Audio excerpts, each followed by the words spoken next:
Cyberpunk 2077 news, CDPR would share an image of Hideo Kojima riding the Yaiba Kusanagi to coincide with the release of Death Stranding on the PC. Kojima paid CDPR a visit last year as part of a marketing tour for his game. It is currently unknown whether Kojima will feature in 2077. A new limited edition Trauma Team statue has been released for pre-order via the CDPR Gear store. Closer inspection of the statue reveals the names Nadia and Mason. You may recollect that CDPR have a partnership with Dark Horse Comics for an upcoming Trauma Team comic.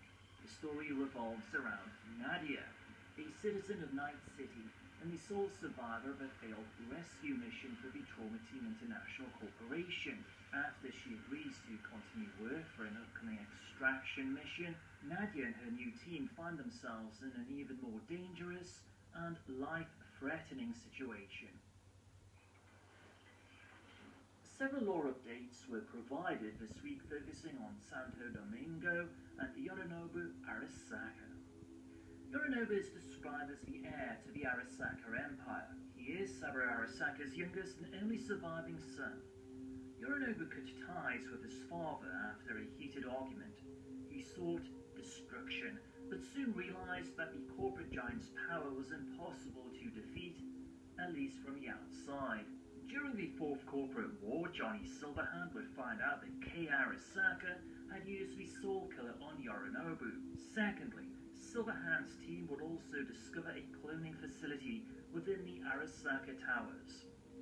Inside there were tissue samples.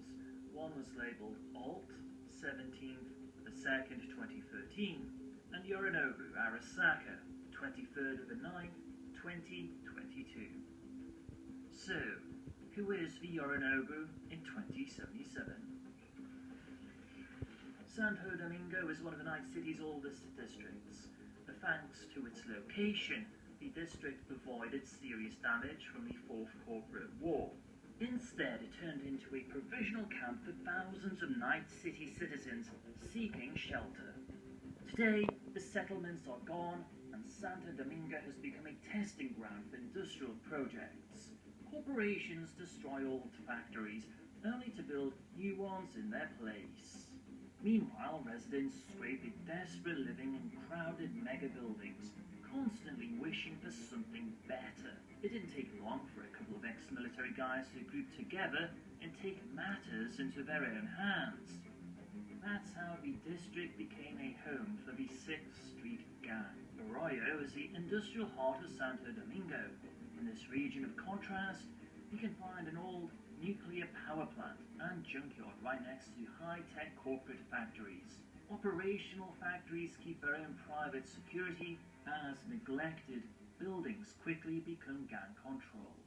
Workers from Arroyo live in Rancho Coronado, a self-sufficient housing district with dozens of identical homes. This neighborhood is reminiscent of American suburbs from the middle of the 20th century. I have been busy recording new content from the world of Cyberpunk 2077, which hopefully shall be ready for your viewing pleasure soon. My impressions of the book is that a fair amount of information has either been deliberately omitted or is vague to avoid spoilers. For example, if you watch my lore videos, you should be familiar with Rash Botnos. In the world of Cyberpunk 2077, he's described as a talented netrunner, but also paranoid. Rumors claim that he was an author of the infamous Demon and Hound series of programs designed to locate and kill enemy netrunners. There are also many varying accounts of who he was and how and when he died, but no one can be sure of the real story. Some say that his body died in 2021, when he was nailed by black ice, or simply from dehydration and malnutrition during a net-off. Another rumour concerned Rash allegedly fighting for one of the sides in a shadow war period of the Fourth Corporate War, when mercenary netrunners attacked corporate data fortresses. He was so good that one of the corporates decided to take him out by any means at their disposal. When they had traced his last approximate position after months of hunting, It is said that they evaporated the whole area with a direct hit from some sort of orbital satellite-mounted device.